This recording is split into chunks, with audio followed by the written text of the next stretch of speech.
Hello everyone and welcome back to the Great Book of Grudges. My name is Nathan and we're back with another Total War Warhammer video. Today we're going to shift our focus to Total War Warhammer 3 with some speculation regarding the final map, that of the Grand Campaign. What you can see now on screen is a fan-made map of the Warhammer fantasy world. This map itself has been a part of many debates by other content creators, forum posters, and even myself every now and then. There is a rather large group of people who want to see as much of the Warhammer fantasy world implemented in Total War Warhammer 3. This makes sense as it is the last game of the series, and after which we'll just start seeing DLC packs drop until eventually the license does expire. All Creative Assembly have moved on to a different fantasy franchise, as I assume they will probably continue creating fantasy games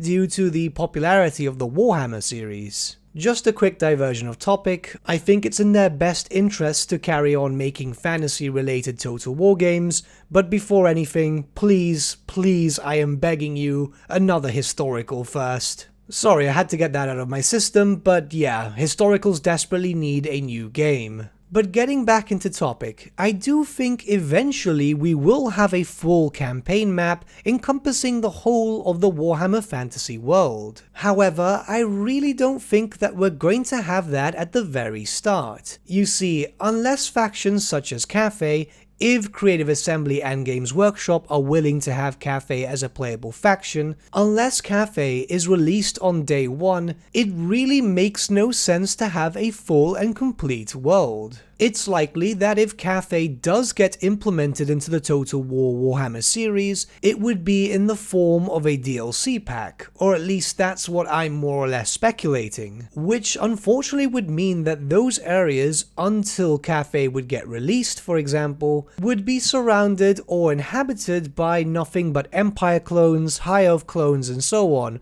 Think as to how we currently have Kislev and the Southern Realms among others. It would be extremely tedious and it would just kinda kill off the fun. We'd have to wait for a long time if that's the case. Instead, I believe we'll see whatever the Grand Campaign map is called more or less as this image on screen right now.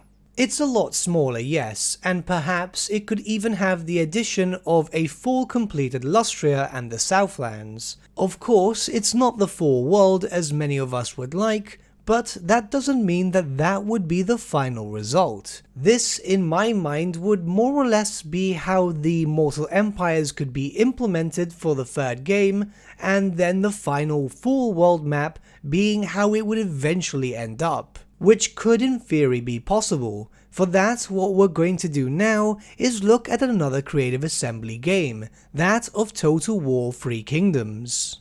This is the Grand Campaign map for Total War 3 Kingdoms, but it's not the most recent. Indeed, this is the map that was available to us prior to the release of the Nanman. Prior to the Nanman's release, their territories was already available in-game, but was not accessible by the player. As soon as the Nanman DLC was released, those areas were now made playable, but that's not all that changed. There was an expansion to the general map of 3 Kingdoms, which you can see on screen right now. As you can see, the map was further extended towards the east, where the Korean peninsula is now there. This area is currently not playable, but it is assumed by players and some other content creators that eventually we'll have some sort of DLC pack focused around the Korean peninsula. Why is this relevant to Warhammer? Well, the technology is obviously there. If it is possible to do this in 3 Kingdoms and expand the map,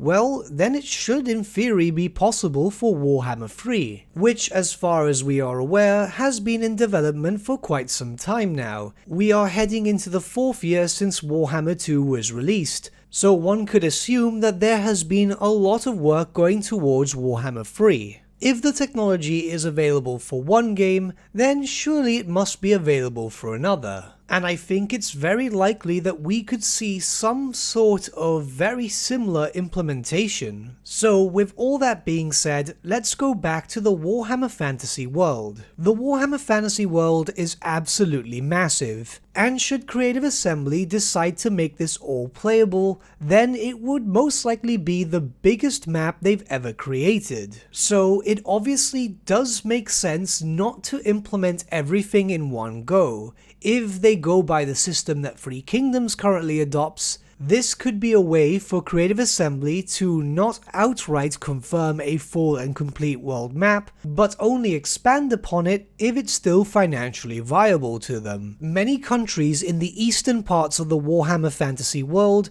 never really had an army book. Some of them had units, some of them even had some lore, but it was always very minimal. And this isn't so much of a Vampire Coast scenario or even Norska, as a lot of assets were reused for those. These would be completely new cultures with their own aesthetics, of which officially they had next to none, so should they eventually get implemented, for example Cafe, Ind and so on, there'd have to be a lot of development work. As I stated before, there really wouldn't be much sense having all those territories playable without their own specific factions. So with all that being said, how would I see it being implemented?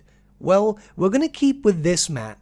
And what we're going to do is we're going to black out the areas where I think would not be playable at launch. Of course, I am referring to this mega campaign map and not the map that would come prior. We are aware, unless Creative Assembly's plans have changed in any way, that we will get a map prior to this which will act in a very similar sense to the Eye of the Vortex campaign, its own standalone thing, and then finally the Mortal Empires-esque map.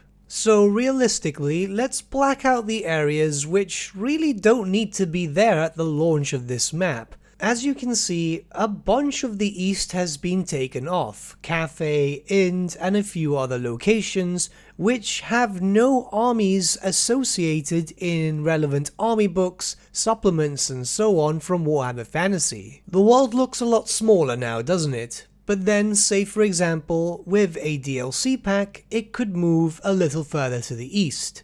And then after a few other DLCs, a little further to the east, and so on and so forth until the map is fully playable by whatever standards that CA and Creative Assembly want for the final game of this series. This is just my thought, of course, but it would be a massive shame if the whole world wasn't eventually represented, and if map expansions physically are doable in Three Kingdoms, then I assume it should be more than possible for Warhammer 3. Now, there are a few things to note with this video, of course. Firstly, all the maps shown were fan creations, so it does not represent how the Warhammer Fantasy world looks in the Total War Warhammer series. Of course, even looking at the main map that we've been showing, a lot of stuff is already quite different to what we already know. Bretonnia is shaped a little differently, Estalia the same, and so on. Not everything has to be included too, in my opinion. Like for example, the Southern Chaos Wastes are pretty redundant.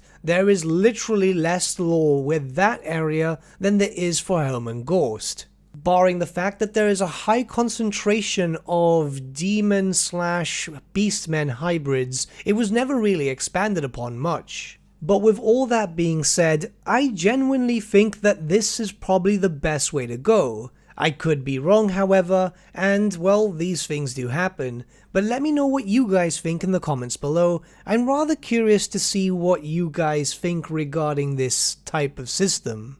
But with that, my friends, we've come to the end of our video. Thank you so much for watching. If you did enjoy the video, might I suggest giving the video a like, or even subscribing to the channel, as it really does help us out. In the description section below are various links to different social media platforms such as Facebook, Instagram, and Discord. Also in the description section is an affiliate link with Element Games where you could buy loads of hobby-based products, not just Warhammer, for 10 to 25% off. Making a purchase using that link and also our special code, which is also in the description, supports the channel at no extra cost to you, which we think is rather cool. A big thank you to our patrons. Your support means the world to us. It's amazing that people want to help a small channel like us grow and get to a higher level of content. A big thank you to Gibraltar LUSC, Ryan Bertsche, Andrew Prince, and Okro for subscribing to us at our Fane level. You guys are super cool. And a big thank you to Edward Yule, VS Vasan, Aaron Whitman, and Shaggy for subscribing to us at our King level. Honestly, we can't thank you all enough. And lastly, a big thank you to all of you for liking, sharing, and commenting on these videos. Honestly, it's because of you guys that the channel's been growing at such a great pace lately, so we can't thank you all enough. But with that, my friends, thank you so much for watching once again, and we shall see you all again very, very soon. Have a good day.